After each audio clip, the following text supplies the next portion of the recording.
আসসালামু আলাইকুম দর্শক, শুভেচ্ছা নিন। আপনাদের সবাইকে স্বাগত জানাচ্ছি আমি কনক সারওয়াল। আজকের অনুষ্ঠানে দর্শক শিরোনাম দেখে বুঝতে পারছেন যে ভারতের প্রধানমন্ত্রী নরেন্দ্র মোদী 16 ডিসেম্বর একটি টুইট করেছেন, টুইট না ফেসবুক পোস্ট করেছেন। সেই ফেসবুক পোস্টে তিনি ডিসেম্বরকে ভারতের বিজয় দিবসের বলে বলছেন এবং ভারতের বিজয় হিসেবে দেখাচ্ছেন পাকিস্তানের সাথে যে মানে পাকিস্তানের সাথে যুদ্ধ হয়েছে এমন একটা বিষয় নিয়ে। তো এই বিষয়টা নিয়ে আমরা একটু কথা বলবো। বাংলাদেশের বিজয় দিবস নিয়ে ভারতের এই যে টানাটানি শুরু হয়েছে, এর মধ্যে ভারতের আরেক নেতা বিরোধী দলের রাহুল গান্ধী, তিনিও একই রকম টুইট করেছেন। শুধুমাত্র ইন্ডিয়ান আর্মির একটা পোস্টে আমরা দেখেছি তারা মুক্তি বাহিনীর কথা বলেছেন এবং তারা বলছেন যে তাদের সহায়তায় মুক্তি বাহিনী কি একটা বিজয় অর্জন করে। এটা হচ্ছে ইন্ডিয়ান আর্মির যে টুইট এই থেকে। এই এই উপমহাদেশের এই বিষয়গুলো নিয়ে আসলে কথা বলতে আজকে আমার সঙ্গে যোগ দিচ্ছেন আপনাদের অত্যন্ত প্রিয় মানুষ, ঢাকা বিশ্ববিদ্যালয়ের সাবেক অধ্যাপক, আন্তর্জাতিক সম্পর্ক বিশ্লেষক অধ্যাপক এম শাহিদুজ্জামান স্যার। আপনাকে স্বাগত জানাচ্ছি আজকের অনুষ্ঠানে। ধন্যবাদ করো। তো স্যার, এই নরেন্দ্র মোদীর হঠাৎ বাংলাদেশের বিজয় দিবস নিয়ে এই টানাটানি শুরু করলো। ইন্ডিয়া স্যার ৭৮ বছরের যে স্বাধীনতা, সেই স্বাধীনতায় কিন্তু স্যার তারা একমাত্র আমি তো বলবো 71-এ মানে মিত্র বাহিনীর মতো করে বা পাকিস্তানের সাথে ৩রা ডিসেম্বর থেকে যে যে স্বল্পমেয়াদী যে যুদ্ধ, যেটা মূলত বাংলাদেশের মুক্তিযোদ্ধারাই মূলত মানে ৯০% মানে কাজ করে ফেলছিল, সেটাকে নিয়ে তারা এখন তাদের বিজয় দাবি করতেছে। ৭৮ বছরে কিন্তু ভারত পাকিস্তানের সাথে খুব বেশি সুবিধা করতে পারেনি। তো এই যে মোদীর টানাটানিটা আপনি কিভাবে দেখছেন স্যার, কি মনে করেন? ধন্যবাদ করো, এটা খুবই একটা টাইমলি বিষয়। আমি মোটেও অবাক হচ্ছি না মোদির এই আচরণে। এই আচরণ যে মোদি করছে এর পেছনে একটা ব্যাকগ্রাউন্ড রয়েছে।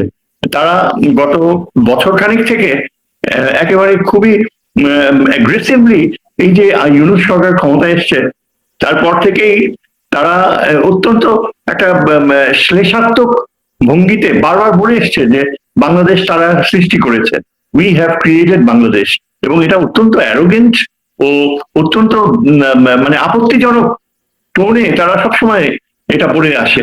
এবং শুধু যে এই মোদি তাই নয়, ভারতীয় রিটায়ার্ড জেনারেলসরা, রিটায়ার্ড কূটনীতিকরা, এমনকি কিছু কিছু ক্ষেত্রে বিশ্ববিদ্যালয়ের অধ্যাপক বা বিশেষজ্ঞ, এরাও মানে এবং স্পেশালি নবীন বয়স্ক কিছু অত্যন্ত উগ্র জাতীয়তাবাদী ধারণার যারা ব্যক্তি, যারা বাংলাদেশের ব্যাপারে তাদের যে তাচ্ছিল্য, সেই তাচ্ছিল্য তারা তুলে ধরে আমরা বাংলাদেশ সৃষ্টি করেছি, বাংলাদেশ হতো না।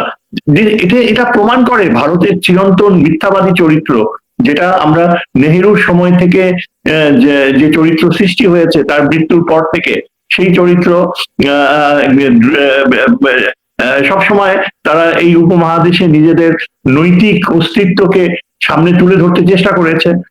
এবং পরবর্তীতে এই মোদী সরকার বা বিজেপি সরকার আসার পর থেকে তাদের যে মিথ্যাচার, হিন্দুত্ববাদী চিন্তাধারা এবং অখণ্ড ভারতের যে আরএসএস চেতনা, এগুলোকে জাস্টিফাই করার জন্য ভারতের এই ধরনের যে প্রক্রিয়া সেটা আমরা দেখে আসছি।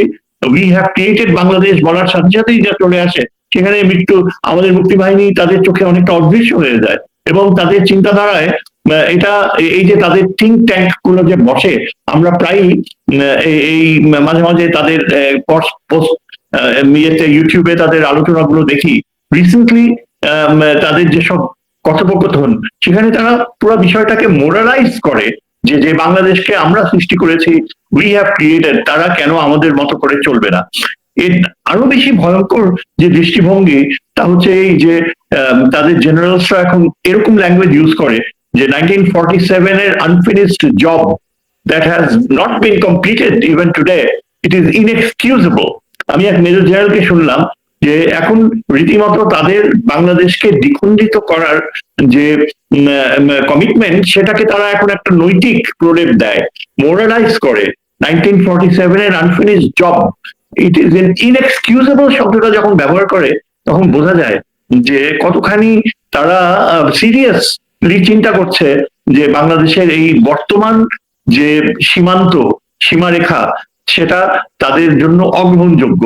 আমরা সবাই জানি যে 1947 সালে আমরা একটা খুবই দ্রুত গতিতে যে সার্জিক্যাল অপারেশন করা হয়েছিল মাউন্ট ব্যাটেনের দ্বারা, এবং যেখানে জিন্নাহ একটা রোল প্লে করছিল, তার নিশ্চিত মৃত্যু সামনে রয়েছে, সেটাকে সামনে ধরে আবার অপরদিকে গান্ধী আর নেহেরু মিলে যেভাবে চিন্তা করেছিল, তারা কখনো কিন্তু এই যে পূর্ব পাকিস্তান বলতে যা জন্মেছিল, এই সীমান্তকে তারা কখনো মনে প্রাণে মেনে নেয়নি। আমরা নেহেরুর কিছু কিছু বক্তব্যে বাক্যগুলো আমরা দেখেছি যে এটা একটা টেম্পোরারি অ্যারেঞ্জমেন্ট, এবং তারা এখন যে ভাষায় কথা বলে, তারা যেমন পার্বত্য চট্টগ্রাম, যেহেতু এখানে মুসলিম মেজরিটি নেই, সেটাকে তারা এক্সকিউজ হিসেবে ব্যবহার করে যে এটা তো কোনোভাবেই বাংলাদেশের অংশ হিসেবে থাকাটা সমীচীন না। এরকম কথা কারা বলে? বলে রিটায়ার্ড জেনারেলসরা। কেননা তারা তাদের এখনকার রণকৌশল হচ্ছে যে যতদিন না পার্বত্য চট্টগ্রাম, যতদিন না তাদের ওই চিকেন স্নেকের অংশটুকু বৃদ্ধি পায়, ততদিন উত্তর পূর্বে নর্থ ইস্ট সিকিউর হচ্ছে না। তারা এখন এটা পিওরলি একটা সামরিক চিন্তা হিসেবে দেখে যে 1947-এ যেটা যেটা একটা টেম্পোরারি অ্যারেঞ্জমেন্ট হওয়ার কথা ছিল, সেটা এখন পূর্ণতা পায়নি। কেন কেন 71 সালে এটা মীমাংসিত হয়ে যায়নি যে রংপুর ডিভিশনটা তাদের অংশ হয়ে যাবে। এখনো তারা বলে যে ওই রংপুরে নাকি 40% হিন্দু পপুলেশন, সুতরাং 40% হিন্দু পপুলেশন থাকলে এখানে তারা জিওপলিটিক্যাল গ্রাউন্ডসে চিকেন স্নেককে 120 কিলোমিটার মাত্রায় বৃদ্ধি করাটা তারা মনে করে যে এটা তাদের নৈতিক দায়িত্ব। আর পার্বত্য চট্টগ্রামের ব্যাপারটা হচ্ছে যে এটাকে তো তারা একেবারে ধরেই নিয়েছে যে বঙ্গোপসাগর থেকে ত্রিপুরায় যেতে হলে পার্বত্য চট্টগ্রাম যদি তাদের নিয়ন্ত্রণে থাকে, তাহলে নর্থ ইস্টের নিয়ন্ত্রণ তাদের জন্য অনেক সহজ হয়ে যায়। এগুলো কিন্তু কাল্পনিক ধারণা নয়। আজকে নরেন্দ্র মোদীর যে ভাষা আমরা দেখতে পাচ্ছি, যে 1971 সালে বাংলাদেশের অভ্যুদয়ে সেখানে সত্যিকার অর্থে যদি নিউট্রাল চিন্তাধারায় চিন্তা করা হয়, ভারত অনেক পরে মুক্তি যুদ্ধে বা পাকিস্তানের বিরুদ্ধে যুদ্ধে যাওয়ার সিদ্ধান্ত নেয়। যে যুদ্ধটা আমাদের মুক্তি বাহিনী করেছে, আস্তে আস্তে গ্র্যাজুয়ালি পাকিস্তানের যে সামর্থ্য, যে মনোবল, যেটাকে ভেঙে দিয়েছে আমাদের মুক্তি বাহিনী, যার ফলে এটা বোঝা যায় মুক্তি বাহিনী প্রমাণ করতে পেরেছে যে পাকিস্তানের সেনাবাহিনী আমাদের আমাদের এই দেশে একটা অকুপাইং পাওয়ার, দখলদারি শক্তি। এবং সেটা যখন অগস্ট, সেপ্টেম্বর, অক্টোবরের মধ্যে আরো দৃঢ়তা অর্জন করে, যখন ভারত নিশ্চিত হয়েছে যে বাংলাদেশে পাকিস্তানের সামরিক বাহিনী অকুপাইং পাওয়ার হিসাবে মোটেও টিকে থাকার সম্ভাবনা নেই, সেই নিশ্চয়তা হওয়ার পরেই কিন্তু ভারত যুদ্ধে যাওয়ার সিদ্ধান্ত নিয়েছে। জেনারেল মানেকশর বিভিন্ন রকমের আচরণ, মিসেস গান্ধীর সাথে তার যে কথোপকথন, সমস্ত কিছুই প্রমাণ করে যে মুক্তি বাহিনী যদি পজিটিভলি পাকিস্তানের সামরিক বাহিনীকে ধ্বংস করার পথে একটা বড় সাহসী অ্যাডভান্স না করতো, তাহলে কিন্তু ভারত এই পাকিস্তানের সাথে যুদ্ধে যাওয়ার কোনো সম্ভাবনাই থাকতো না। এই কথাটা কিন্তু আমরা কখনো জোর করে বলি নাই, কখনো তুলেও ধরিনি। আমরা সবসময় দেখাতে চেয়েছি যে ভারতের পাকিস্তানের বিরুদ্ধে বিজয়ে মুক্তি বাহিনী ছিল সহায়ক শক্তি। এটুকু কেন আমরা প্রমাণ করব? আমাদের তো তুলে ধরতে হবে এই কথা যে ভারত যে পাকিস্তানের বিরুদ্ধে যুদ্ধে নেমেছে, সেই সিদ্ধান্ত গ্রহণ সম্ভব হয়েছে কেননা পুরো গ্রাউন্ড ওয়ার্ক মুক্তি বাহিনী তখন করে ফেলেছে। হয়তো আমাদের আরো কিছুটা বিলম্ব হতো, কিন্তু আমাদের মুক্তি বাহিনী যে পরিস্থিতি তৈরি করেছিল, সেখানে পাকিস্তানের সামরিক বাহিনী, পাকিস্তানের মতো একটা সীমিত অর্থনৈতিক সামর্থ্যের দেশ, যেখানে পাকিস্তান ডিপ্লোম্যাটিক আইসোলেশনের সম্মুখীন হয়েছিল, যেখানে পাকিস্তান বলতে গেলে দীর্ঘদিন এই যুদ্ধ চালিয়ে যাওয়ার মতো তার অর্থনৈতিক সামর্থ্য মোটেও থাকতো না, সেখানে আমরা ওদেরকে গ্র্যাজুয়ালি, হয়তো আরেকটা বছর সময় লাগতো, কিন্তু ইভেন্চুয়ালি তারা এই দেশ ছেড়ে পালাতো। আমেরিকা যদি আফগানিস্তান ছেড়ে চলে যেতে বাধ্য হয়, তখন কোনো কারণ ছিল না যে সেই পরিস্থিতিতে, আর বাংলাদেশের জনগণ তখন আরো দৃঢ়তার সাথে ঝাঁপিয়ে, সেই সুযোগটা ভারত নিয়েছে। ভারত এখানে এসে তারা শুধু শেষ মুহূর্তেই, তারা যে মাত্র 2 সপ্তাহ, হয়তো বেশি হবে না, তারা এই যে তাদের সামরিক বাহিনী ব্যবহার করেছে, সেটা একটা বলতে গেলে cleaning up, finishing the job, এরকম কিছু বলতে পারতো। এবং সেটা তো তারা এমনিতে করেনি। মাসের পর মাস, 3টা মাস তারা পাকিস্তানের সারেন্ডার করার যত অস্ত্র শস্ত্র, সমস্ত কিছু তারা এখান থেকে সরিয়ে নিয়েছে। ট্রাকের পর ট্রাক, দিন রাত তারা কার্পেটস, এয়ার কন্ডিশনিং মেশিনস, ফার্নিচার্স কিছু বাদ রাখেনি। মানে এত নোংরামির চরম সীমায় ভারত গিয়েছে, এবং যেটা প্রমাণ করে যে ওই মুক্তিযুদ্ধে ভারত আমাদের সত্যিকার অর্থে কোনো সহায়ক শক্তি ছিল না, ভারত নিজেই একটা অকুপাইং পাওয়ার ছিল। তার সর্বোচ্চ প্রমাণ হচ্ছে যে আমাদের major Jalil, sector commander major Jalil গুলি করতে বাধ্য হয়েছে তার সামরিক যে শক্তিকে নিয়ে। ভারতীয় বাহিনীর সাথে সামনাসামনি যুদ্ধ হয়েছে, এবং তারপর হি ওয়াজ ক্যাপচার্ড। তাকে যশোর ক্যান্টনমেন্টে রেখে দিয়েছিল মৃত হিসেবে। এই মেজর জলিল, যিনি একজন সাহসী মুক্তিযোদ্ধা ছিলেন, যার কথা আমাদের স্মরণ করা উচিত, 16ই ডিসেম্বরে মনে করা উচিত। He is the symbol of বাংলাদেশের resistance to Indian occupation of Bangladesh. তিনি হচ্ছে আমাদের সবচেয়ে উৎকৃষ্ট প্রমাণ যে আমরা শুধুমাত্র পাকিস্তানকেই পরাজিত করিনি, আমরা ভারতীয় বাহিনীকে আমরা যেতে বাধ্য করেছি। এটা অসম্পূর্ণ যদি শুধু বলা হয় যে শেখ মুজিবের কথায় পাকিস্তান আর্মি ভারতীয় বাহিনী চলে গিয়েছিল। হ্যাঁ, সেটা একটা গুরুত্বপূর্ণ অংশ ছিল, কিন্তু ভারতীয় বাহিনী এটাও জানতো যে বাংলাদেশে যে সামরিক সামর্থ্য রয়েছে, যে মুক্তি বাহিনী রয়েছে, তারা কোনোভাবেই ভারতীয় বাহিনীর উপস্থিতি একসেপ্ট করবে না।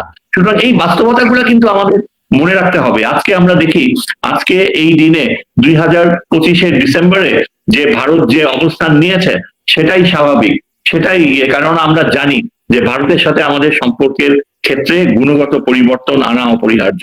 আজকে ভারত কিছুতেই যে এই যে 16 বছরের আধিপত্য শেখ হাসিনার মাধ্যমে বাংলাদেশের উপর তার যে নিয়ন্ত্রণ, একটা মিথ সে বজায় রাখতে চায়, এবং যার পেছনে নরেন্দ্র মোদী, এই যে তাদের অজিত দোভালের মতো এই ধরনের ভয়াবহ চিন্তাধারার মানুষ, যারা পারিপার্শ্বিক অ্যাটমসফিয়ারকে একটা মানে দূষিত করে রাখতে চায়, যারা স্বাভাবিক নেইবারলি রিলেশনসে মোটেও বিশ্বাস করে না, তাদের কাছ থেকে আপনি কি প্রত্যাশা করতে পারেন? আমরা ভেবেছিলাম যখন হাসিনা রিমুভ হয়েছে, 1টা বছর চলে গিয়েছে, ভারতের এই ধরনের অ্যাটিটিউড থাকার কথা যে তারা বাংলাদেশকে একটা সার্বভৌম দেশ হিসেবে মেনে নিবে। তারা যখন দেখছে যে অন্যান্য দেশগুলো সার্ক অঞ্চলে তাদের সাথে আমাদের অত্যন্ত উষ্ণ সম্পর্ক, সেই প্রেক্ষাপটে ভারত কোনো পরিবর্তন আনেনি, বরং ভারতের যে হঠকারিতা, আজকে এই প্রেক্ষাপটে আমরা দেখতে পাচ্ছি যে বাংলাদেশের ভিতর থেকে একটা গুণগত পরিবর্তন নিয়ে আসছে আমাদের নতুন প্রজন্ম, এবং এদের কথা না বলে পারা যায় না। এই যে প্রজন্মের এই জায়গাতে আসছে স্যার, আপনি যেটি বলছিলেন যে আমাদের মুক্তিযুদ্ধ ছিল আসলে ভারতের জন্য একটা লাভজনক ব্যবসা। মানে শরণার্থীদের আশ্রয় দিয়ে বিদেশিদের কাছ থেকে যে পরিমাণ অনুদান তারা সংগ্রহ করেছে, তার সিকিভাগে কিন্তু খরচ হয় নাই আমাদের শরণার্থীদের পেছনে। তারা মানবতার জীবন কাটিয়েছে, পরবর্তীতে অস্ত্র থেকে শুরু করে সবই তারা লুটপাট করে নিয়েছে।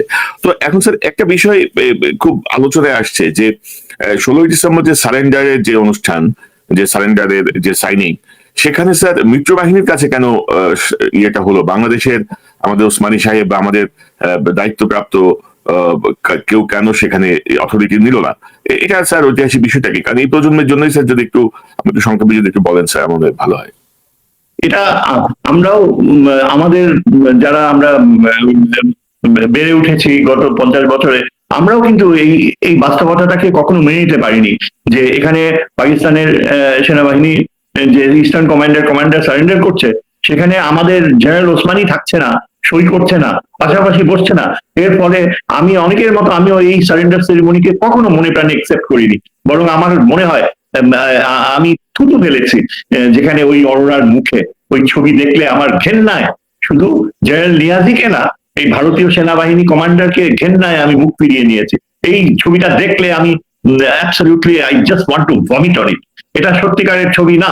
সত্যিকারের ছবি হওয়া উচিত ছিল যে জেনারেল ওসমানী বসে আছে, তিনি সই করছে, পাকিস্তান আর্মি সারেন্ডার করছে ওই জেনারেল ইন্ডিয়ার মানেক শ এবং আমাদের ওসমানী দুইজনের কাছে। That would have been the proper salute, respect to our মুক্তি বাহিনী। আমাদের মুক্তি বাহিনী ভারতের জন্য সমস্ত প্রক্রিয়াটা তৈরি করে দিয়েছে, অথচ সেখানে কোনো অ্যাকনলেজমেন্ট ছিল না। কাজে এই সারেন্ডার সেরিমনিকে আমি কখনো, আমার মতো অনেকেই, আমরা কখনো এটাকে মনে প্রাণে গ্রহণ করিনি। এটা ভারতীয়দের কৃত্রিমতা, বাংলাদেশকে বাধ্য করা। হ্যাঁ, সেখানে একজন প্রতিনিধি ছিল, একজন আরো সেকেন্ড ইন কমান্ড না থার্ড ইন কমান্ড কে জানি ছিল, কিন্তু দ্যাট ওয়াজ অ্যাবসলিউটলি আনএক্সেপ্টেবল। এটা আমাদের যে গৌরবান্বিত যে কৃষ্টি গড়ে উঠেছে বাঙালি পূর্ব বাংলার যে সাহসী সৈনিক, ইস্ট বেঙ্গল রেজিমেন্ট বলতে, পশ্চিমবঙ্গে তো কোনো পশ্চিমবঙ্গ বেঙ্গল রেজিমেন্ট নাই, আমাদেরই ইস্ট বেঙ্গল রেজিমেন্ট যে লাহোরকে রক্ষা করেছে 1965-এর যুদ্ধে, যারা বীরত্বের সাথে 71-এ যুদ্ধ করেছে, তাদের ভারতীয় বাহিনী ওইভাবে স্বীকৃতি দেওয়া উচিত ছিল যে তারা জেনারেল ওসমানী থাকে। বরং কি করেছে, শোনা গিয়েছে যে জেনারেল ওসমানীর হেলিকপ্টার লক্ষ্য করে গুলি করেছিল। What was the intention of shooting the plane? এবং এই জেনারেল ওসমানীর প্লেনের গুলি করার অর্থই হচ্ছে যে ভারতীয় বাহিনী যে বাংলাদেশের যে স্বাধীনতার ব্যাপারে তাদের যে দ্বিমুখী নীতি, তাদের যে অকুপাইং মেন্টালিটি, সেটাই তারা তুলে ধরেছে। এবং আমার মনে হয় নতুন প্রজন্মর উচিত হবে এটাকে সেভাবেই দেখা। তো স্যার, আমাদের ধরেন আমি যদি আপনাকে একটা সংবাদ যদি দেখাই, গতকাল আমাদের ভারতে নিযুক্ত বাংলাদেশের হাই কমিশনারকে তলব করছিল দিল্লি। তো দিল্লি তলব করে বাংলাদেশের এই যে ভারতীয় দূতাবাস ঘেরাওয়ের যে কর্মসূচি বা সবকিছু মিলায় তারা বলছে যে বাংলাদেশের হাই কমিশনারকে তলব করে নিরাপত্তা পরিস্থিতি নিয়ে উদ্বেগ প্রকাশ করেছে ভারত। আজ বুধবার দুপুরে বাংলাদেশের হাই কমিশনার এম রিয়াজ হামিদুল্লাহকে তলব করে এই বিষয়ে উদ্বেগের কথা জানানো হয়। বাংলাদেশের অন্তর্বর্তীকালীন সরকার তার কূটনৈতিক নিয়ম অনুযায়ী বাংলাদেশের মিশন ও পোস্টের নিরাপত্তা নিশ্চিত করবে বলে আশা করছে ভারত। তো বাংলাদেশ তো এটা নিরাপত্তা তো নিশ্চিত করছে, এমন তো কোনো ঘটনা ঘটে নাই।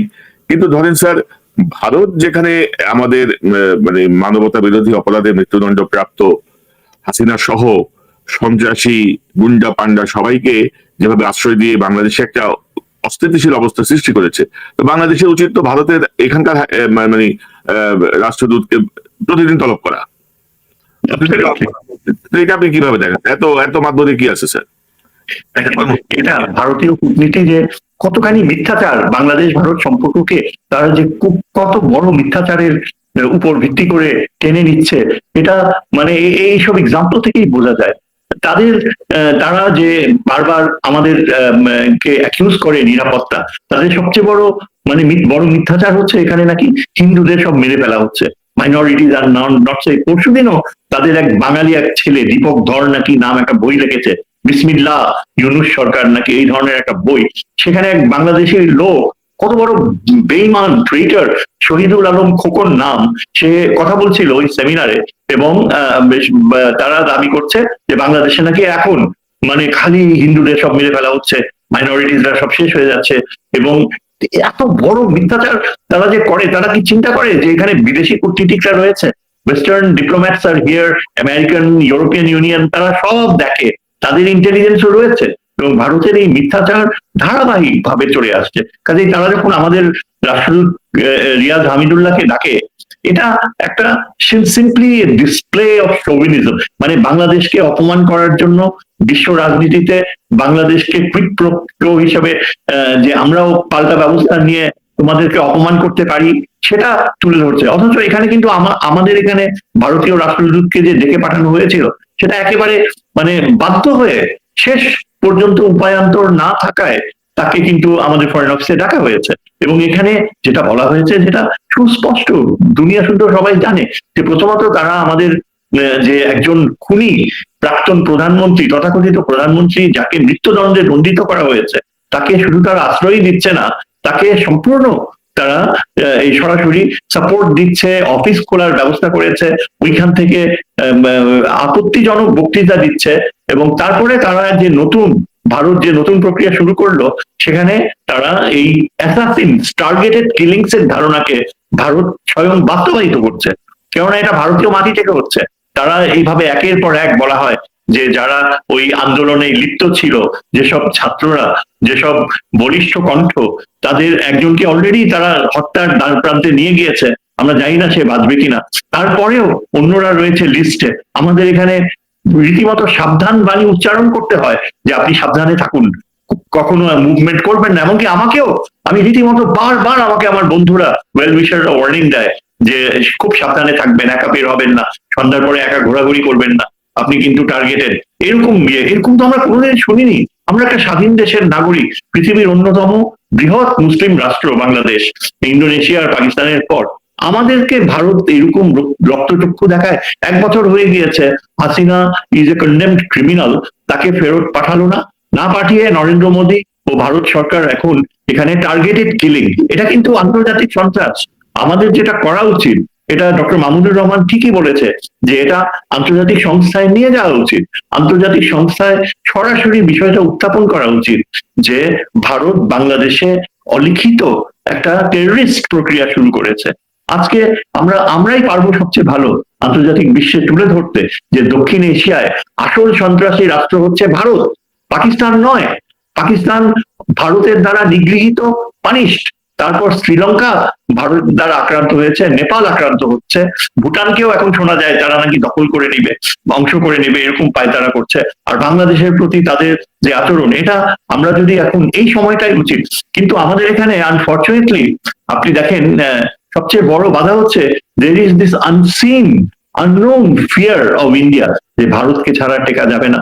ভারত এটা বোঝেও জানে যে বাংলাদেশের দুর্বলতা রয়েছে, যে বাংলাদেশের মধ্যে একটা পপুলেশন, শুধুমাত্র আওয়ামী লীগ নয়, আওয়ামী লীগ তো অলরেডি আপনার as a fascist government, fascist system, Awami League এখন ভারতীয় রাজনৈতিক কালচারের একটা অংশ।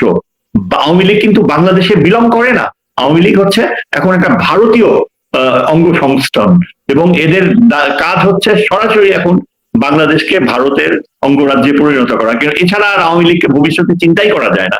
সুতরাং এই ধরনের বাস্তবতাগুলো আমার একটা জিজ্ঞাসা, যে ধরেন হাসিনার দ্বারা ভারত যেভাবে বাংলাদেশে একটা নিয়ন্ত্রণ প্রতিষ্ঠা করছিল, এই অন্তর্বর্তীকালীন সরকার ক্ষমতা আসার পরে সে নিয়ন্ত্রণ থেকে কি আমরা আসলে বেরিয়ে আসতে পারছি? অন্তর্বর্তীকালীন সরকারও কি ভারতের জুজুর ভয় নাই? কারণ ইউনূস সাহেব দুই একটা কথাবার্তা বলে একটু পপুলারিটি পেয়ে গিয়েছিলেন যে না ভারত ইয়ে করবে।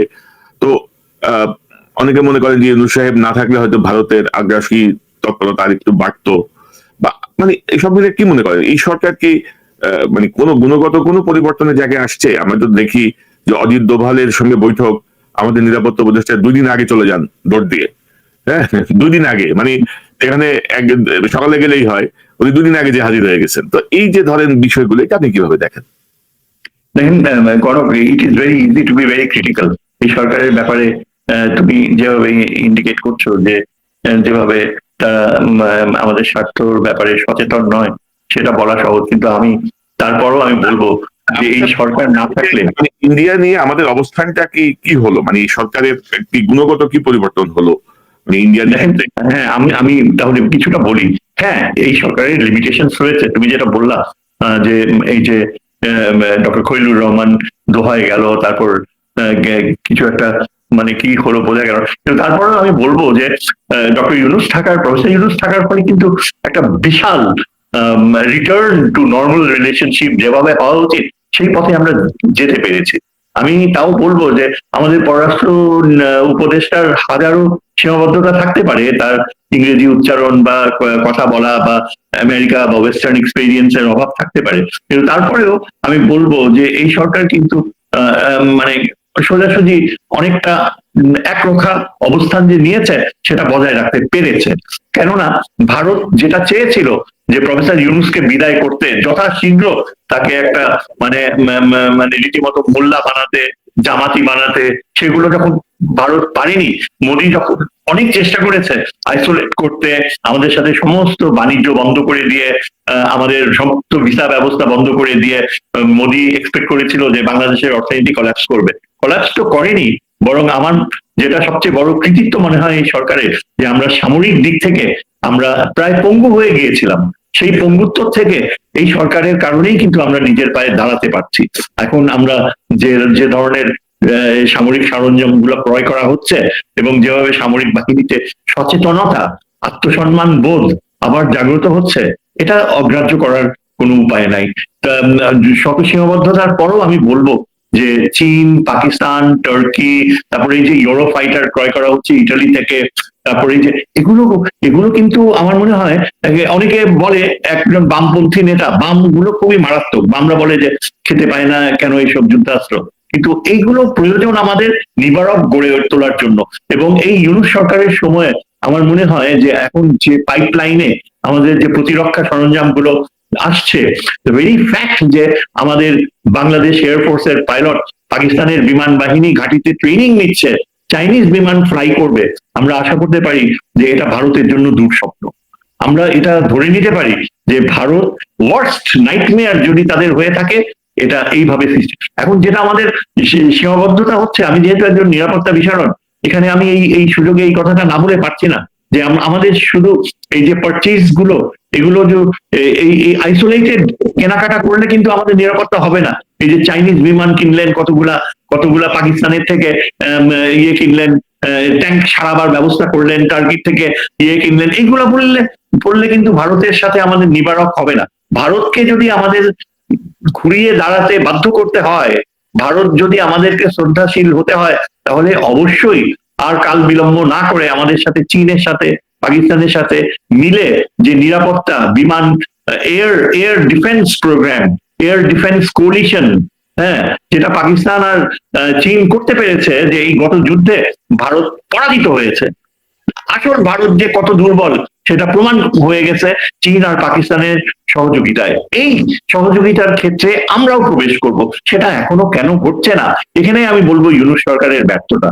ইউনূস সরকার যদি তিনি আরো এক ধাপ এগিয়ে যেতে পারতেন, যে চীনের সাথে তিস্তা চুক্তি, পাকিস্তান ও চীন সহ যে নিরাপত্তা কোলিশন, সেটা খোলাখুলি ভাবে বলে দেয়া ভারতকে, সেখানে রাগঢাক করা ঠিক না। ভারত এমন একটা দেশ, আপনি যদি তাকে লাঠির ভাষায়, if you don't kick India on its butts, India আপনাকে কোনোদিন রেসপেক্ট করবে না। আমাদের দুর্বলতা হচ্ছে যে পররাষ্ট্র মন্ত্রণালয় টিপিক্যালি 15 বছরে পদানত হয়ে গিয়েছে।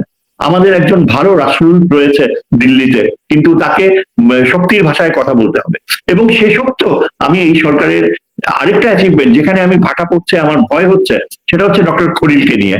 ডক্টর খলিলকে কিন্তু তার যে সহকর্মীরা, তার যে পররাষ্ট্র মন্ত্রণালয়ে তার যে সহযোগীরা, তারা কিন্তু কেউ তার উপরে আস্থা রাখতে চায় নাই। তারা সবাই তাকে দেখেছে অত্যন্ত মেধাবী একজন অপরচুনিস্ট হিসেবে। এবং আমি খুব অবাক হয়ে যেতাম যখন শুনতাম যে আমারই অনেক পরিচিত ঘনিষ্ঠ যারা অর্থনীতিবিদ বলুন বা আমলা বলুন প্রাক্তন, তারা এই ডক্টর খলিল সম্বন্ধে হচ্ছে যে তুমি দেখবে যে সব সময় সে নিজের স্বার্থ ছাড়া আর কিছু চেনে না। কিন্তু আমি প্রাণপণ চেষ্টা করেছি ডক্টর খলিলের প্রয়োজনীয়তাকে তুলে ধরতে, কারণ আমি দেখেছি যে ভারত এই ডক্টর খলিলকেই সবচেয়ে বড় বাধা হিসেবে দেখছে। এমনকি ওই বিএনপির যে সবচেয়ে বড় মানে সন্দেহজনক ব্যক্তি, যাকে শিলং সালাউদ্দিন বলে সবাই চিনে, এই ব্যক্তি খলিলের রিমুভাল দাবি করেছিল যেদিন অজিত দোভাল বলেছে যে আমরা খলিলের রিমুভাল চাই। এবং সেই খলিল শেষ পর্যন্ত কিন্তু এই আর্কিটেক্ট ছিল বলতে গেলে চীনের সাথে আমাদের নিরাপত্তা সহযোগিতা, পাকিস্তান তুর্কির সাথে নিরাপত্তা সহযোগিতা, যেটা বলতে গেলে ইউনূস সরকারকে কিছুটা ভারতের প্রেক্ষাপটে একটা আবার return to A defence respect, self respecting defence, সেই পথে আসার সম্ভাবনা সৃষ্টি করেছে। এবং ডক্টর খলিল নিরাপত্তা উপদেষ্টা হিসাবে তিনি এটা খুব সুন্দরভাবে করেছিলেন। এমনকি এটাও শোনা যায় যে অত্যন্ত জটিল আলোচনায় আমেরিকার সাথে আমরা আমাদের টার্মস এন্ড কন্ডিশনস গার্মেন্টস এর ক্ষেত্রে রক্ষা করতে পেরেছি, সেখানেও এই সরকারের অবদান ছিল, যেখানে ভারত বারবার আমাদের ব্যর্থতা কামনা করেছে। কিন্তু এখন যেটা আপনি একটু আগে বললেন যে হঠাৎ করে এটা শোনা যায় যে খলিল কিছুটা নিষ্ক্রিয় হয়ে গিয়েছে, কারণ তার ধারণা যে আগামীতে এই বিএনপি সরকার ক্ষমতায় আসবে, ক্ষমতায় বসবে এবং হয়তো তাকে আগামীতে কোনো একটা গুরুত্বপূর্ণ পদে হয়তো কন্টিনিউ করার সুযোগ করে দেওয়া হবে, এবং সেই জন্য নাকি তিনি ভারতের সাথে এখন একটা আপোষকামী পথে যাচ্ছেন। I am the last person to believe যে এরকম কোনো প্রবণতা থাকবে। তবে এটাও ঠিক যে ইউনূস সরকারের যে এই শেষ কয়েকটি মাস রয়েছে, আগামী 2-3 মাস, ভারতের সাথে আমাদের কোনো ইচ্ছাকৃত ভাবে আমরা কোনো কনফ্রন্টেশনে যেতে চাই না। ভারত একটা ছাত্রদের প্রসেশন বের হয়েছে, ছাত্ররা বলেছে ভারত ভারতীয় দূতাবাস ঘেরাও করবে। এটা শুনে আজকে ভারত তার সম্পূর্ণ ভিসা কার্যক্রম অনির্দিষ্টকালের জন্য বন্ধ করে দিয়েছে। তার মানে ভারত সবসময় ইচ্ছাকৃতভাবে ওভার রিঅ্যাক্ট করে। দেখেন আমাদের তো এটা ঠিক না যে ভারতীয়রা ধোয়া তুলসী পাতা। আমরা তো সবাই জানি আগরতলায় কিভাবে ভারতীয়রা আমাদের বাংলাদেশ মিশন অ্যাটাক করেছিল, ভিতরে ঢুকে তছনছ করে দিয়েছিল। সেখানে তো তাদের পুলিশ থামায় নাই। কলকাতার মিশনে প্রায় দেখা যায় যে ওই যে বিজেপির দল এগিয়ে আসে আমাদের বাংলাদেশ মিশন আক্রমণ করতে, কই সেখানে তো আমরা এমন কিছু করি না, প্রতিবাদ করি না, আমরা তো সেটা ঠান্ডা মাথায় নিয়েছি। ভারতের মতো একটা বড় শক্তি, এই যে মানে তারা চায় যে একটা ক্রাইসিস সৃষ্টি হোক। আজকে আমাদের যে তরুণরা বের হয়ে এসছে, তারা যেভাবে সত্যিকার অর্থে জাতীয়তাবাদ দেখাচ্ছে, তাদেরকে স্যালিউট করা দরকার। আজকে তারা যেসব কথাগুলো তুলে ধরেছে, এই যে এই ছেলেটা যে নেতৃত্ব দিচ্ছে, হ্যাঁ, এরা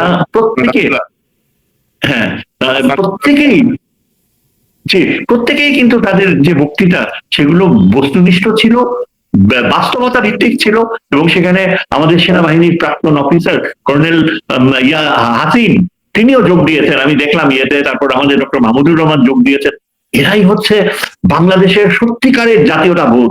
এবং এই জাতীয়তাবোধের প্রতি ডক্টর খলিল, ডক্টর ইউনূস শ্রদ্ধাশীল থাকবে। এতে ভারত আমাদেরকে সম্মান দেবে। ভারতীয়রা দেখতে চায় যে বাংলাদেশের বুকের পাটা কতটুকু। আমরা বুকের পাটা বলতে আমরা এই মানে নেগেটিভ তাচ্ছিল্য বা অ্যাগ্রেসিভনেস সেটা তো প্রকাশ করব না। আমাদের ছেলেরা যা বলছে, তারা মেয়ের নেতৃত্ব, তাদের মুখ থেকে যেসব কথা বের হয়ে আসছে, সেটা সুস্পষ্ট একটা স্বাধীন চেতা জাতির স্বাধীনতা উপলব্ধি। এবং এটা কেন হচ্ছে আরো বেশি করে আমি বলি, কারণ এই কথাগুলো কিন্তু আরো বলা দরকার। কারণ বিএনপি নামক যে জাতীয়তাবাদী দলকে আমরা চিনে এসেছি এতগুলো বছর, যেই বিএনপি প্রেসিডেন্ট জিয়ার হাতে তৈরি বিএনপি, সেই বিএনপি এখন স্তিমিত হয়ে ভারতের পদলেহনে যে কি মারাত্মক ভাবে নেমেছে, একটা স্থবিরতা নেমে এসছে বিএনপিতে। এবং এই তারেক জিয়ার মুখের ভাষা শুনলে অবাক হয়ে যেতে হয়। তারেক জিয়া এখন ঢাকায় এসে তিনি কাদের কথায় বিশ্বাস রাখবে? ওই সালাউদ্দিনের কথা, যে এমনও বলতে পারে যে আগামী ইলেকশন নাকি বিএনপি বনাম পাকিস্তান। আপনি চিন্তা করতে পারেন, যেখানে আমরা ভারতের দ্বারা আক্রান্ত হচ্ছি প্রত্যেক দিন, এই সালাউদ্দিন নতুন করে একটা ভারতের পক্ষে কথা বলে। আপনি কিভাবে আশা করেন যে আমরা বিএনপির কারো কারোর মধ্যে স্যার এক ধরনের ভারত প্রীতি দেখছি, আবার স্যার জামাতও তো স্যার এই প্রতিযোগিতায় আছে, কিন্তু স্যার জামাতও কিন্তু ভারতের কোনো নেতা ভারতকে খুশি করা বা ভারতের ব্যাপারে, হ্যাঁ, এটা এটা মোটেও জামাতের জন্য ভালো হবে না। আমি এই আজকে সন্ধ্যার সময় একজন আমাদের সংগ্রামী ছাত্র জোটের এক নেত্রী, তার ভাষা শুনছিলাম, তাকে টেলিভিশনে জিজ্ঞেস করা হচ্ছিল যে আপনারা যে জামাতের সাথে এখন একটা সম্পর্কে যাচ্ছেন, হয়তোবা কোনো একটা ইলেকশন অ্যালায়েন্স হয়ে যেতে পারে, আপনারা কি চিন্তা করে দেখেছেন যে জামাত আপনাদের স্বাধীন চেতা চিন্তাধারার সাথে ঐকমত্য রাখবে কিনা?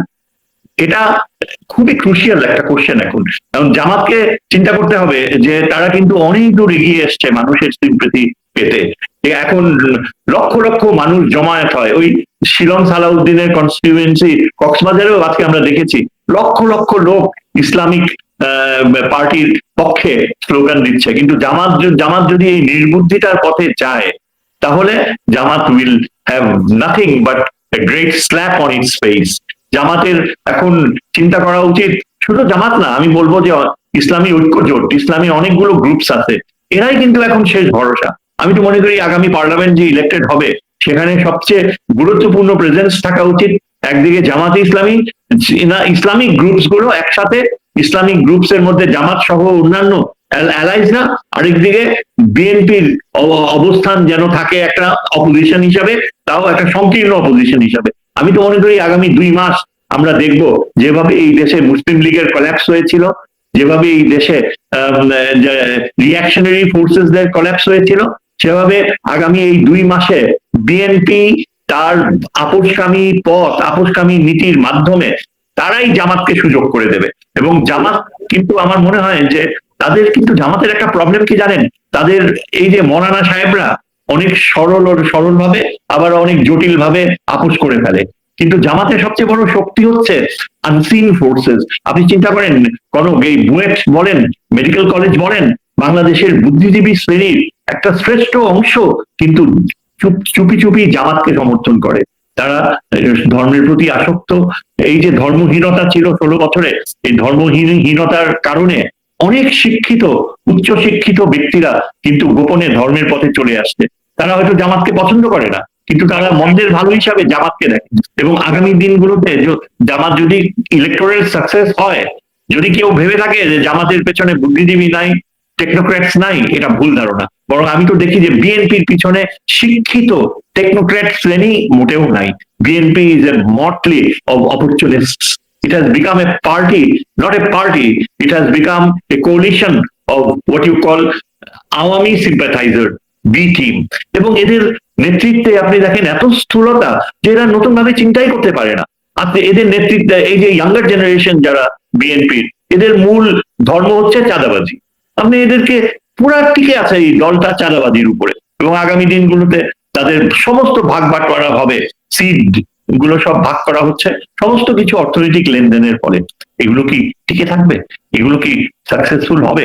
আমি তো মনে করি যদি ঈশ্বর আল্লাহ তাআলা উপর থেকে আল্লাহ তাআলার ব্লেসিংস থাকে, তাহলে আমি মনে করি যে সবচেয়ে বড় লাভবান হবে আমাদের সংগ্রামী ছাত্র শ্রেণীরা, যাদের সংগ্রামে ওই অগস্টের বিপ্লব সম্ভব হয়েছে, সেখানে এত শক্তিশালী নারী নেত্রী রয়েছে, অভিভূত হয়ে যায় তাদের কথাবার্তা, তাদের স্থির জ্ঞান, এবং তারাও কিন্তু গাইড করছে আমাদের এই যে যুবক, তাদের মধ্যে অনেক হয়তো রেথরিক্স থাকতে পারে, কথামালা থাকতে পারে, কিন্তু তাদের পিছনে রয়েছে আমাদের ডক্টর মাহমুদুর রহমানের মতো একজন আদর্শ ব্যক্তিত্ব, কর্নেল হাসিনের মতো, ব্রিগেডিয়ার নাসিরের মতো সেনাবাহিনীর অনেক গুরুত্বপূর্ণ অবসরপ্রাপ্ত অফিসার, তারা স্যালুট করে এই যে তরুণ নেতৃত্ব আগামী। আজকে আপনি দেখেন, আমি তো কত ইমপ্রেসড হয়েছি যে তাদের মধ্যে এই কথাও তারা বলে দিয়েছে, ভারতকে ওয়ার্নিং দিয়েছে, নরেন্দ্র মোদীকে ওয়ার্নিং দিয়েছে যে আপনারা যদি বাংলাদেশকে ভাঙতে চেষ্টা করেন, তাহলে ভারতকেও আমরা ভেঙে দিব।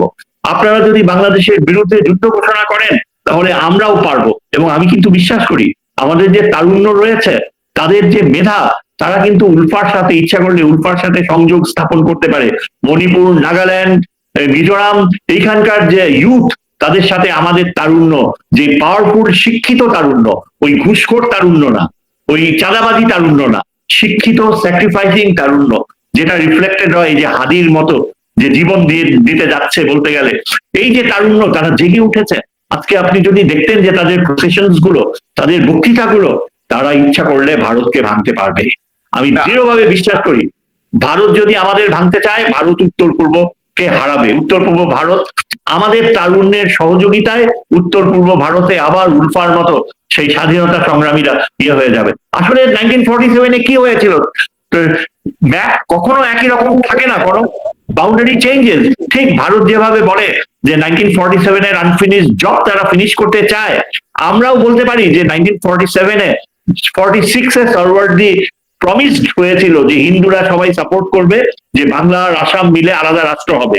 হিন্দুরা বেমানি করছে, তারপরেও আমরা জানি যে পুরা নর্থ ইস্ট, তাদের অর্থনৈতিক অস্তিত্ব, ভূ রাজনৈতিক অস্তিত্ব বাংলাদেশের সাথে সংযুক্ত। ভারতের এই মানচিত্র স্থায়ী হতে পারে না, এটা কখনো স্থায়ী নয়। আমি জিও পলিটিক্সের ছাত্র হিসাবে বলছি যে সময় এগিয়ে এসছে, সময় সামনে আসছে, এবং এই যে আমাদের যে তারুণ্য জাগ্রত হয়েছে, ভারতের উত্তর পূর্বকে বিচ্ছিন্ন করার যে চিন্তা তাদের মাথায় এসছে, এটা অর্থহীন হবে না, এর পেছনে রয়েছে। এবং স্যার এই কথাটা তো ভারত খুব সিরিয়াসলি আমলে নিয়েছে, কারণ ভারতও জানে যে বাংলাদেশের তারুণ্যের শক্তি কত শক্তিশালী, কত কত মানে কি বলবো কঠিন বিপদ তারা মোকাবেলা করতে পারে। যার জন্য হাসান আব্দুল্লাহর এই সেভেন সিস্টার নিয়ে বক্তব্য কিন্তু ভারত কিন্তু প্রতিবাদ জানিয়েছে কিন্তু সরকারি ভাবে। এটা জানানোর কথা না, এটা তো কিন্তু অফিসিয়াল কোনো বক্তব্য না, এটা একটা পলিটিক্যাল পার্টির বা একটা তরুণ নেতার বক্তব্য। তার মানে তারা দিচ্ছে যে মানে দেয়ার সামথিং, মানে এই ইয়াং জেনারেশনটা একটা সামথিং, তারা যদি কথা বলে এটাকে গুরুত্ব দিতেই হবে। আচ্ছা, আপনি যেটা বলছিলেন ডক্টর খলিল কিন্তু স্যার ইনিশিয়ালি ভারত পাকিস্তান চীন আমেরিকা মিলে কিন্তু চমৎকার একটা ব্যালেন্সের মধ্যে দিয়ে যাচ্ছিলেন, ডিপ্লোম্যাটিক ব্যালেন্স। এবং আমরা কিন্তু এই অনুষ্ঠানে স্যার তাকে অ্যাপ্রিসিয়েট করছি। এখন কিন্তু আমি একটু অন্যরকম দেখছি আর কি। তো আমরা আশা করবো, জি আমরা আশা করবো, আমি কিন্তু এখনো আশাবাদী।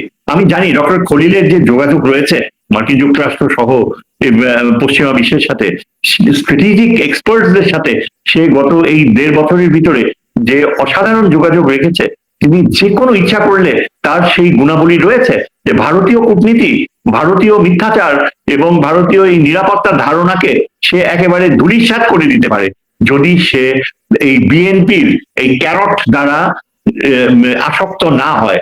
খলিলের উচিত হবে শেষ বয়সে এসে তার স্বাধীন চেতা মনোবৃত্তি বজায় রাখা। কিন্তু আমি তার বডি ল্যাঙ্গুয়েজ দেখে কিন্তু ভীত সন্ত্রস্ত। তারেক জিয়ার সামনে যে সে যেভাবে মুখে আর্টিফিশিয়াল স্মাইল সৃষ্টি করছিল, এবং ওই বিএনপির নেতৃত্বের সামনে তিনি যে কাচুমাচু ভাব দেখাচ্ছিল, এটা খলিলকে মানায় না, মোটেও মানায় না। খলিলের ব্যক্তিত্ব রয়েছে। এবং সামনে নির্বাচনে মানে ভারতের সহানুভূতিশীল বা কেউ যদি মনে করে যে আমরা ভারতের সমর্থন নিয়ে সরকার গঠন করব, বা আমাদের সরকার গঠনে বা নির্বাচিত হওয়ার জন্য ভারতকে আমাদের প্রয়োজন হবে, তারাই একটা বড় ভুল সিদ্ধান্ত নেবে বলে আমি মনে করি। এবং বর্তমান সময়ে 5ই আগস্টের পরে আমরা আসলে বিএনপি জামাত মূলত এই দুইটা দলের মধ্যেই আমরা কিন্তু এক ধরনের মানে সবাই একটা লবিং লাগাই রাখছে আর কি, ভারতের সঙ্গে ভারতের একটা গুড হিউমারে থাকি, ভারতের সঙ্গে একটা রিলেশনশিপ। এটা দেখেন বাংলাদেশে একটা তথ্য বাংলাদেশে কিন্তু আগুনের মতো ছড়িয়ে গিয়েছে, এবং এটা বিএনপির জন্য ভয়ঙ্কর ক্ষতিকর। এই যে গতকাল যখন সর্বদলীয় 71টা মিটিং হলো এই হাদিকে নিয়ে, সেখানে বিএনপি উপস্থিত ছিল না। এই যে অনুপস্থিতি, এটা যে বিএনপি কে কোথায় নামিয়ে আনবে, কোথায় নামিয়ে এনেছে, এবং ভারতীয় কৃতদাস বৃত্তির যে প্রথম ইঙ্গিত বিএনপি প্রমাণ করে দিল, এটা এখন the whole nation versus BNP, এই পরিস্থিতি সৃষ্টি হয়েছে।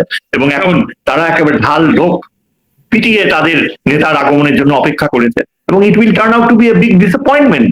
এই ছেলে এসে বিএনপি কে কি নেতৃত্ব দিবে আমার যথেষ্ট সন্দেহ রয়েছে, আমার যথেষ্ট। অনেকে যেটা বলেন যে বাইরে থেকে নেতৃত্ব, ধরেন 8-10,000 মাইল দূর থেকে নেতৃত্ব দেয়া বা দেশে এসে হাল ধরার মধ্যে একটু পার্থক্য আছে। আমরা আশাবাদী হতে চাই আর কি, দেখি না কি হয়েছে, ওইটা অবজারভেশনে রাখি। তো এবং আপনি তো স্যার ধরেন শহীদ প্রেসিডেন্ট জিয়াউর রহমানের সঙ্গে কাজ করছেন, তো আপনার আবেগের জায়গাটা অনেক বেশি আমি বুঝি, আপনার ক্ষোভের জায়গাটা অনেক বেশি সেটা আমি বুঝি। সেই জায়গাটা তো আমার আমি আপনাকে স্যার কিছু বলার নাই, যেহেতু আপনি জিয়াউর রহমানের সঙ্গে কাজ করা মানুষ, তার পলিসির সঙ্গে কাজ করা মানুষ। তো একটা বিষয় স্যার আমি একটু আনতে চাই, সেটা হচ্ছে যে আমাদের মানে ওসমান হাদিকে যে সন্ত্রাসী গুলি করলো সে ইতিমধ্যেই ভারত চলে গেছে, এই বিষয়গুলো বিভিন্ন গোয়েন্দা সূত্র থেকে কনফার্ম করা হচ্ছে। এবং আমরা যেটা দেখছি যে সেই ঢাকা থেকে কোথায় গেল, কোথা থেকে কোথায় গেল, কোথা থেকে কোথায় গেল, কিভাবে গেল, মানে সবই কিন্তু এখন মোটামুটি তারা বের করে ফেলছে।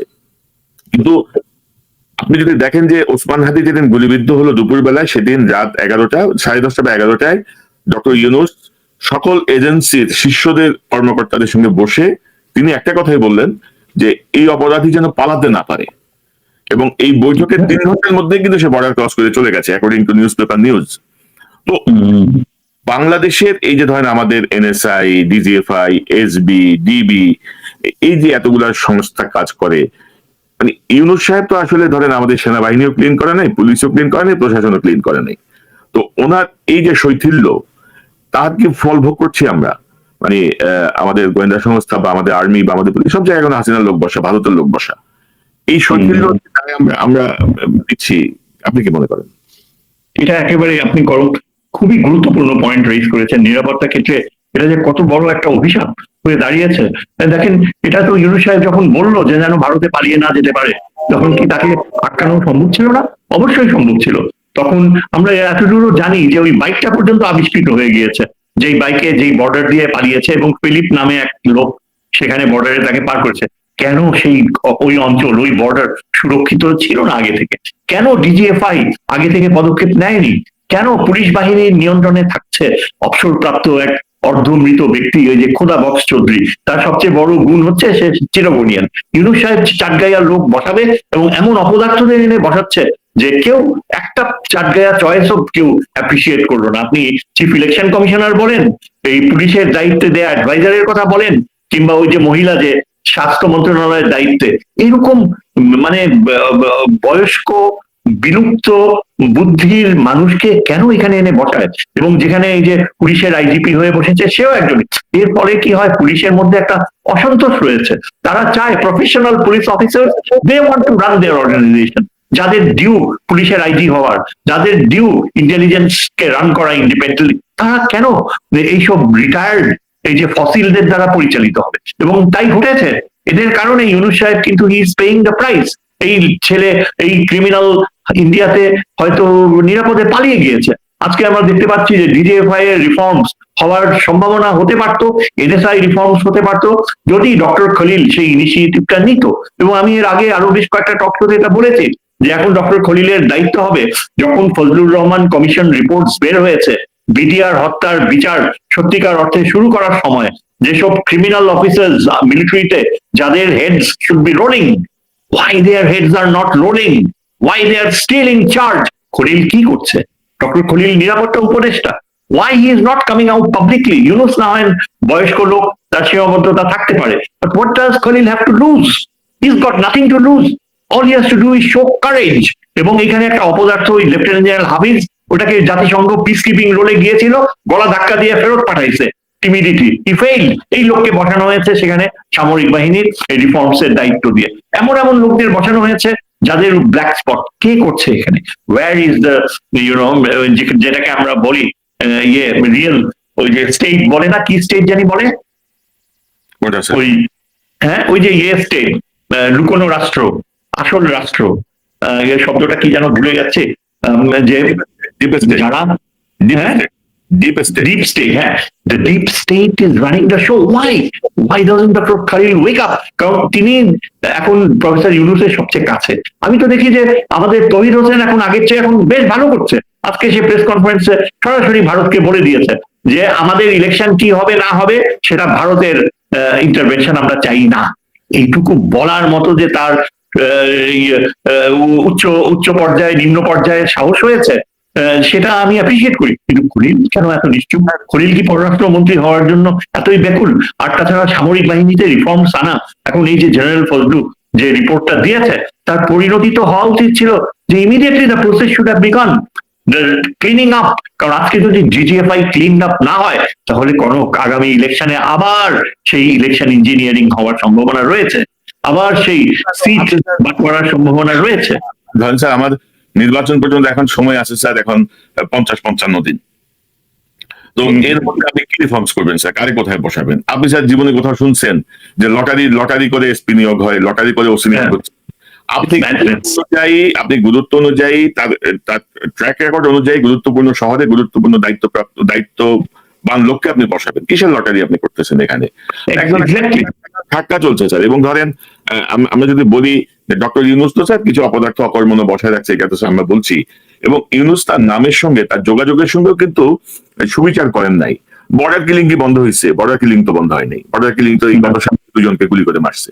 তো ইউনূস সাহেব কি পদক্ষেপ নিচ্ছেন? উনি চাইলে ওনার যে ব্যক্তিগত যে সংযোগ আন্তর্জাতিক কিছু তো আমাদের দৃশ্যমান হওয়া দরকার ছিল, তাই না?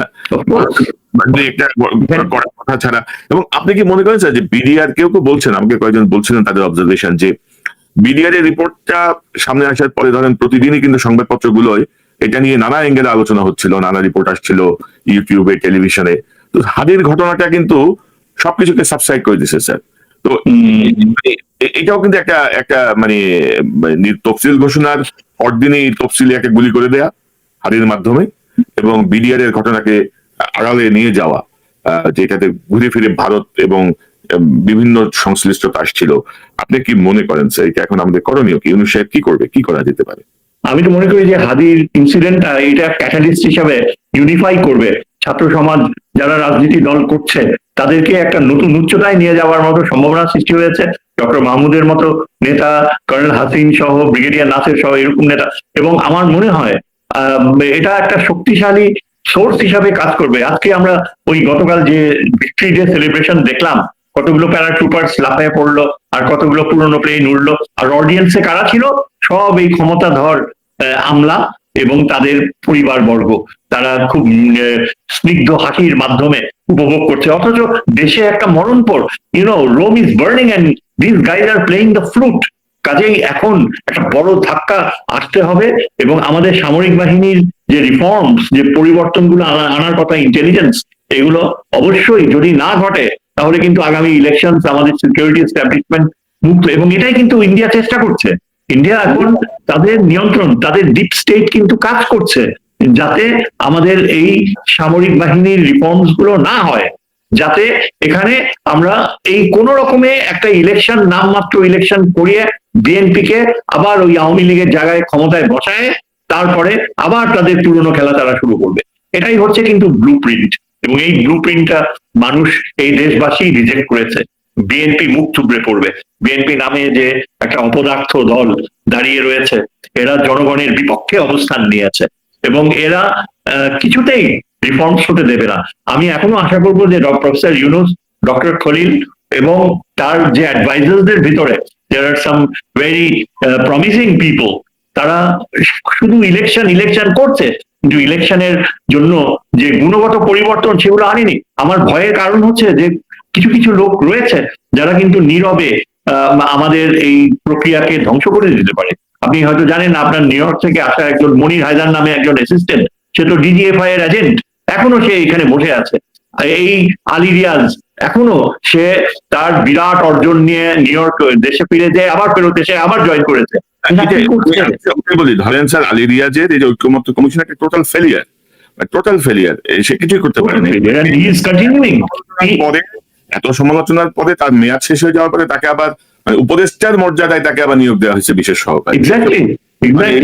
এগুলো তো পলিটিক্যাল গভর্নমেন্টের থেকে বড় ফাজলামো হচ্ছে স্যার জাতির সাথে স্যার। এক্স্যাক্টলি, এরা একেবারে ইউনুসকে নিয়ন্ত্রণে রাখছে।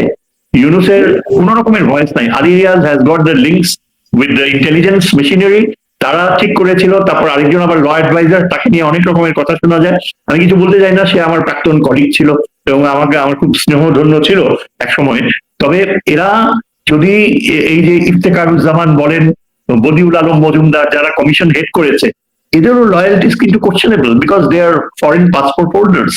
এরা এরা বাংলাদেশের নাগরিকত্ব তাদের কত গভীর রয়েছে, আদৌ তাদের সেই ত্যাগ স্বীকার করার মানসিকতা রয়েছে কিনা, but do they have an agenda, সেটাই হচ্ছে একটা বড় কথা। এখন তারা যদি সব ঠিক করে রাখে যে অ্যাজ এ কম্প্রোমাইজ যে কোনো মূল্যে হোক বিএনপি কে তারা ক্ষমতায় বসাবে এবং তারপর মানে অল হানি উইল ফ্লো, তাহলে তো আমরা একটা বিরাট বৃহদুদ্ধের দিকেই যাচ্ছি। এখন যদি দেশকে বাঁচাতে হয়, যদি ব্লাডশেডের হাত থেকে রক্ষা পেতে হয়, তাহলে আমরা ভারতের সাথে সম্মানজনক ভাবে আমরা আমাদের অবস্থান ব্যক্ত করব। ভারতকে আমরা উত্তপ্ত করতে চাই না, ভারতের কোনো ক্ষতিও করতে চাই না, ভারত ভেঙে যাক এটাও আমরা চাই না। কিন্তু at the same time we must be sure যে ভারত যেন বাংলাদেশকে ভাঙতে না পারে। আমরা আমাদের নিরাপত্তার জন্য যা প্রয়োজন তাই করব, আমাদের প্রতিরক্ষার জন্য যা করব, কিন্তু ভারত সেখানে বাদ সাধবে কেন?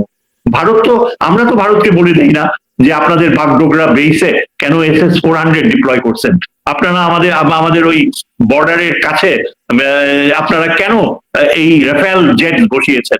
আমরা তো তাদেরকে গাইড করি না, আমরা তো বলি না যে আপনারা 3টা কি বলে গ্যারিসন নতুন প্রতিষ্ঠা করেছেন, যেখানে অলরেডি পুরা একটা কোর 3টা ডিভিশন ডিপ্লয়, কেন? আমরা তো বলি না।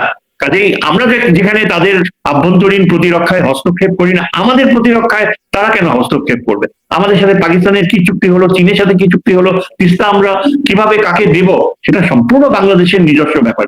সেখানে যদি ভারত আমাদেরকে শ্রদ্ধার চোখে দেখে, যদি সম্মানের চোখে দেখে, তাহলে আমরাও ভারতকে সম্মানের চোখে দেখবো। কিন্তু আনফর্চুনেটলি সেটা সম্ভব হচ্ছে না। না, তবে স্যার তাহলে যেই মানে কি বলবো, যে পার্সোনালিটি দেখানোর কথা, যে স্ট্রিক্ট আমাদের অবস্থান দেখানোর কথা, আমি একটা জিনিস একটু শেয়ার করি আপনার সাথে। আমি কদিন আগে আমার ফেসবুকে একটা শেয়ার করছিলাম যে ইহা একটা বিশ্ব বেহায়া সরকার। কারণ এত কিছুর পরেও এই যে বিজয় দিবসের যে ভারতীয় সেনাবাহিনীর স্ট্যান্ড কমান্ডের অনুষ্ঠানে বাংলাদেশ থেকে যোগ দেওয়ার জন্য 2জন সার্ভিং অফিসার সহ 20 জন সেখানে গেছেন, 10 জন আর পরিবার সহ। এটা led by brigadier general MD Lutfor Rahman এবং মেজর কি শেরি শাহবাজ, এই 2জন সার্ভিং আর্মি অফিসার সহ 8 জন মুক্তিযোদ্ধা এবং তাদের পরিবারকে নিয়ে তারা গেছেন। এবং আমি আজকে দেখছিলাম যে তাদের একটা ছবি দেখলাম যে বাবা, মানে কি আনন্দ তাদের, মানে কি আনন্দ, বাতাসে এমন একটা অবস্থা স্যার তাদের। সবাই ধন্য হয়ে গেছে স্যার, বুঝছেন তো। যেখানে স্যার ধরেন লাঞ্ছনা, মানে আমাদের অপরাধী সত্তার আশ্রয় দিয়ে বাংলাদেশকে একটা অস্থিতিশীল পরিবেশ সৃষ্টি করতে চাচ্ছে, সেখানে এই যে যাওয়াটা, এটা এক ধরনের বেহায়াপনা স্যার, তাই না? আপনি না, আপনি কেন যাবেন? আপনি বলেন যে কিসের তোমাদের আনন্দ উৎসবে আমাদের যাইতে হবে। তারপর আঘাত করলো এটার এই ফেসবুক পোস্টের মাধ্যমে। মানে এটা স্যার আমি মানতে পারি না আর কি, এগুলা স্যার, এগুলা কোনো, এটাই বোঝা যায় যে এখানে এমন একটা ডিপ স্টেট কাজ করছে, তাদেরকে অনুমতি দিল কেন? রাষ্ট্রীয় নীতি যদি হয়ে থাকে যে ভারত আমাদের এখানে হত্যাযজ্ঞ চালাচ্ছে, ভারত থেকে কি বলে পেইড অ্যাসাসিন আমাদের দেশে আমাদের তারুণ্যকে হত্যা করছে, এইরকম একটা বাস্তবতায় কিভাবে যায়, কিভাবে অনুমতি দেওয়া হয়? আমি তো বুঝি না। সেনাবাহিনী প্রধানকে আমি জিজ্ঞেস করতে চাই যে আপনি কিভাবে আপনার অধীনস্থ অফিসারের নেতৃত্বে এরকম একটা ডেলিগেশন গেল? আপনার কি সামান্যতম আত্মসম্মান বোধ নাই? আপনি কি করছেন? কাকে রিপ্রেজেন্ট করছেন? আপনি কোন দেশের সেনাবাহিনী প্রধান? বাংলাদেশের নাকি ভারতীয় স্বার্থ রক্ষার্থে? এখানেই তো আমি দেখছি যে আমাদের নিরাপত্তা বাস্তবতায়, প্রতিরক্ষা বাস্তবতায় বিরাট একটা ঝুঁকি। যে আজকে 2025 সালের বিজয় দিবস, সেটা উচিত ছিল একান্তই আমাদের বিজয়, একান্তই আমাদের মুক্তি বাহিনীর গৌরব গাথা, সেটাকে নিয়ে। কিন্তু সেই পথ থেকে বিচ্যুত হয়ে কেন এখানকার সামরিক বাহিনীর ডেলিগেশন যাচ্ছে কলকাতায়? এর জন্য দায়ী সেনাবাহিনী প্রধান, এর জন্য দায়ী এইসব কুলাঙ্গার কিছু অফিসার, যা they should have been kicked out and they have not yet been kicked out, যারা এই বিডিআর হত্যার সাথে জড়িত ছিল, they are still there। এবং এটা কেন পদক্ষেপ নেওয়া হচ্ছে না? আমি তো ব্লেম করবো ডক্টর খলিলুর রহমানকে। এই লোকটা কি শেষ বয়সে এসে একটা অপদার্থ হিসেবে নিজেকে প্রমাণ করতে চায়? সে জাতীয় নিরাপত্তা উপদেষ্টা, একটা জাতীয় নিরাপত্তা উপদেষ্টার সর্বাত্মক ক্ষমতা থাকবে, সেনাবাহিনী প্রধানকেও সে নিয়ন্ত্রণ করবে। আমেরিকায় তা করে, ভারতেও তা করে, এবং অন্যান্য সভ্য দেশে সেরকমই হয়ে থাকে। কিন্তু সে এখন 1.5 বছর হয়ে গিয়েছে, সে অনেক কিছু অ্যাচিভ করেছে, কিন্তু করতে পারছে না কেন? স্যার ডক্টর ইউনূসই ওয়াকারের ভয়ে কম্পমান, আর এই তো ডক্টর খলিল মানে ইউনূস সাহেব ভয়ে মানে কম্পমান, মানে মুখে দিয়ে। আমি আশাবাদী, কনক, আগামী 2 মাস সামনে রয়েছে। আমরা যদি নিজেদের শুধরাতে না পারি, নিজেদের এখনো সময় রয়েছে, এই 2 মাসের ভিতরে অনেক কিছুই ঘটে যেতে পারে, অনেক নাটকীয়তা ঘটে যেতে পারে। কিন্তু আমরা যদি সেই পথে, সুস্থ পথে, দেশাত্মবোধের পথে না যাই, যদি বিএনপির সেই তোষামোদী নীতির কাছে বাংলাদেশ আত্মসমর্পণ করে, তাহলে এই দেশের কোনো ভবিষ্যৎই থাকতে পারে না। কিন্তু আমার মনে হয়, আমি বিশ্বাস করি যে আমাদের এমনও নেতৃত্ব রয়েছে, ডক্টর মাহমুদের মতো, আমাদের অন্যান্য তারুণ্য যে রয়েছে, যে নারী নেতৃত্ব সামনে চলে আসছে, তারাই কিন্তু বাংলাদেশকে এগিয়ে নিয়ে যাবে। তারাই এই বিএনপির কাপুরুষোচিত মনোভাবকে পরাজিত করবে, এবং ডক্টর খলিলের মতো একজন ব্যক্তি, যার উপর আমরা এত আশাবাদী হয়েছিলাম, তার নেতৃত্বে সামরিক বাহিনীর যে রিফর্মস, সামরিক বাহিনীর কর্তৃত্বের যে পরিবর্তন, সেটা আনা সম্ভব করবে। এবং তার ফলে শেষ পর্যন্ত আমরা কিন্তু একটা স্বাভাবিক ইলেকশন করতে পারবো। সেটা না করা হলে আমাদের কোনো স্বাভাবিক নির্বাচন সম্ভব হবে বলে আমার মনে হয় না। রাইট স্যার, তো আমরা আশাবাদী, দেখা যাক। আশা তো করতে চাই, কিন্তু আমরা তো বারবার স্যার আশা করি, ভরসা করে কাউকে বসাই, সেই আমাদেরকে ডোবায়। ধরেন ইউনূস সাহেবের প্রতি যে আশা ছিল, বা যে আস্থা ছিল, বা যে নিরঙ্কুশ সমর্থন ছিল বাংলাদেশের মানুষের, তিনি সেটা করতে পারেন নাই স্যার। ইউনূস সাহেব যদি চাইতেন, অগাস্টের 8 তারিখ থেকে 30 তারিখের মধ্যে আমূল পরিবর্তন নিয়ে আসতে পারতেন শুধুমাত্র এক্সিকিউটিভ অর্ডার দিয়েই, কিন্তু সেটাও করতে উনি পারলেন না। তো ওনার পিছুটান কোথায়, ওনার ভয় কোথায়? এই 86-87 বছর বয়সে আমি জানি না উনি আর কি চান, সেটাও একটা প্রশ্ন। তো স্যার আমরা অপেক্ষা করি। তবে 2001 সালের রাজনীতি 2025 সালে যে চলবে না, এবং আমাদের যে ইয়াং জেনারেশনের যে মনোভাব, এটা যদি আমরা ধরতে না পারি, রাজনৈতিক দলগুলো যদি এটা ধরতে না পারি, আমরা যদি আবার ধরেন স্যার ইসলামিক রাজনীতির নামে যদি আমরা অতি ইসলামিস্ট আচরণ করি, মেয়েদের কর্মঘণ্টা কমাই দিতে চাই, আমরা যদি বাউলদের ধরে ধরে পিটাই, আমরা যদি গান গাইতে গেলে ওখানে বাধা দিই, মানে বৈশ্বিক যে পরিবর্তন বা বাংলাদেশের মানুষের মনোজগতের যে পরিবর্তন, সেটাকে আপনি কি চাপ দিয়ে কি কিছু করতে পারবেন? পারবেন না। সো অতি ইসলামিস্ট আচরণগুলো থেকে বের হয়ে আসতে হবে, ভারত নীতি থেকে বের হয়ে আসতে হবে। মনে রাখতে হবে, এটা 2001 না, 2025, মাঝখানে 24 বছর চলে গেছে, এবং 24 বছরে এই তরুণ প্রজন্ম, নতুন ভোটার, তাদের মনোজগতের যে বৈশ্বিক হাওয়া, যে বৈশ্বিক পরিবর্তন, যে স্ট্রেট ফরওয়ার্ডনেস, যে সাহসী বিষয়, সেটাকে আমরা যদি ওভারলুক করি, তাহলে আমরা বিপদে পড়বো। স্যার আপনার শেষ মন্তব্যটা নিতে চাই। ধন্যবাদ। আমি মনে করি যে এই আগামী দিনগুলোতে আমরা আরো বেশি বাস্তববাদী পরিবর্তন দেখতে পারবো, যে বিএনপি যেন তার জ্ঞান ফিরে পায়, ভারতীয় গোষ্ঠী যে বিএনপিতে লুকিয়ে আছে, এদেরকে যেন বিএনপির সাধারণ মেম্বাররা বহিষ্কার করে, গলা ধাক্কা দিয়ে। হাজার হাজার লক্ষ লক্ষ বিএনপি সাপোর্টার রয়েছে, তারা ভুল হতে পারে না, তারা এই ধরনের নেতৃত্ব তারা কখনো মেনে নিতে পারে না। যেই নেতৃত্ব বলে, যেই শিলং থেকে আসা লোক প্রতিটা পদক্ষেপে এখন ভারতের প্রতি তার আনুগত্য প্রদর্শন করে, তাকে কেন নেতৃত্ব? যেই লোকটা এস আলমের বিশাল লুট করার টাকা সে বন্টন করছে, দেখাশোনা করছে, যেখানে সাধারণ মানুষ ব্যাংকে গেলে 5,000 টাকার বেশি টাকা তুলতে পারে না, এবং যার জন্য দায়ী এই এস আলমের বিশাল লুটপাট, এবং যেই লুটপাটকে দেখাশোনা করছে এই শিলং সালাউদ্দিন, এটা তো মানে পানির মতো পরিষ্কার। সুতরাং সেখানে বিএনপি যে সাধারণ সদস্যরা এগিয়ে আসবে, তারা সাহসিকতার সাথে তারা এই ভারত তোষণ নেতৃত্বে অবসান ঘটাবে, সেটাই আমি চাই। আর আমি এটাও আশা করবো যে আমাদের ডক্টর খলিলুর রহমানের যেন বোধোদয় হয়, এটা যেন জাতিকে কিছু সম্মানজনক এমন কিছু উপহার দেন, যাতে আমাদের সামরিক বাহিনী তার হারানো গৌরব ফিরে পায়। এগুলোই আমার এখন মূল কামনা। জি, ধন্যবাদ অধ্যাপক এম শাহিদুজ্জামান, আপনাকে অসংখ্য ধন্যবাদ আপনার মূল্যবান সময়ের জন্য। অসংখ্য ধন্যবাদ স্যার। ধন্যবাদ।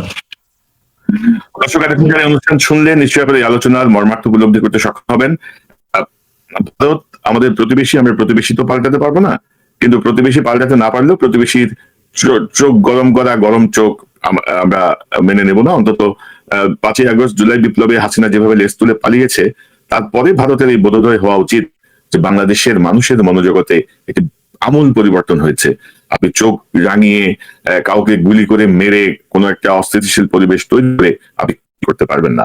তো বেটার ভারতের বোধোদয় হোক, বাংলাদেশের রাজনীতিবিদদের মধ্যে যারা ভারতের দালালি করছেন, তোষণ করছেন, তাদের বোধোদয় হোক। না হলে কিন্তু এই তরুণ প্রজন্ম মানে জেনজি যাদেরকে বলা হচ্ছে, তারা তো বটেই, মানে 2001 থেকে 2000 সালে যার জন্ম, এখন তার বয়স 24 বছর, তার যে মনোযোগ, তার যে বৈশ্বিক যে পরিবর্তনের যে হাওয়া তার মনে, তার যে সাহসিকতা, আমার মনে হয় যে পুরান ধাঁচের যে রাজনীতি, সেই রাজনীতি থেকে প্রত্যেককে বের হয়ে আসতে হবে। পাশাপাশি আমরা আমাদের দেশ দেশের মানুষ ধর্মভীরু, দেশের মানুষ 90% বেশি মানুষ মুসলিম, কিন্তু অতি ইসলামিস্ট আচরণ আমার মনে হয় না বাংলাদেশিরা কখনোই পছন্দ করেছে অতীতে বা ভবিষ্যতেও করবে। সেই জায়গায় আমাদেরকে সতর্ক থাকতে হবে। সর্বোচ্চ ভাবে আমাদেরকে জুলাই বিপ্লবকে ধারণ করতে হবে। বিপ্লবের যেই সংস্কার দাবিতে, যে গণতন্ত্রের জন্য, যে মত প্রকাশের অধিকারের জন্য আমরা রুখে দাঁড়িয়েছিলাম, সেই